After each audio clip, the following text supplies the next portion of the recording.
Luar biasa pemirsa, usai lulus dari SMA Negeri Sumatera Selatan, Rini Aprilia, siswi asal Musi Banyuasin, berhasil meraih beasiswa Indonesia Maju dan akan melanjutkan pendidikan perguruan tinggi di Belanda.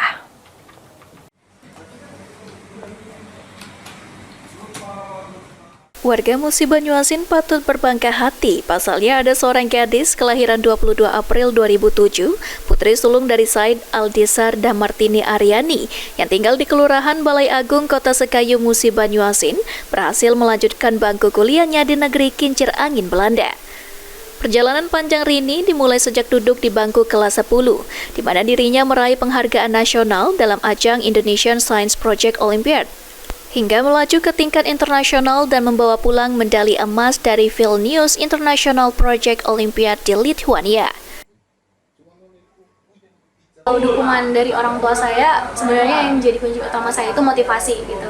Jadi ayah saya sempat bilang gini, kalau kamu mau kuliah kita usahakan, tapi kayaknya akan sulit gitu untuk kita karena saya sendiri dari keluarga yang sederhana itu, dan memang yang benar-benar saya inginkan itu adalah bisa melanjutkan sekolah saya. Jadi saya berpikir gini, oke, gimana pun caranya, karena alhamdulillah saya SMA dapat beasiswa, saya mau kuliahnya juga beasiswa gitu.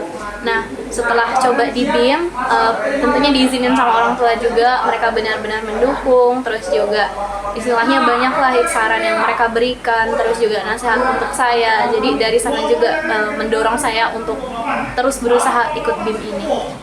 Rini sendiri mengikuti program BIM non-gelar atau persiapan, hingga menjadi salah satu dari 350 siswa berprestasi terpilih dari seluruh Indonesia. Program yang diikuti Rini Aprilia sendiri dirancang khusus untuk mempersiapkan pelajar Indonesia berkuliah di luar negeri, mulai dari pelatihan bahasa hingga proyek sosial. Rini menjadi satu dari 118 siswa Indonesia yang lolos sebagai award di BIM, bergelar dan akan berangkat di berbagai negara, bersama dua siswa Indonesia lainnya yang menempuh studi di Wageningen University yang merupakan universitas ternama dunia dalam bidang lingkungan dan pertanian. Dengan semangat dan tekad yang kuat, Rini siap membawa nama Musi Banyuasin ke pentas global, sebuah bukti bahwa kerja keras dan pendidikan dapat menjadi jembatan menuju dunia. Ruzi Iskandar, PAL TV.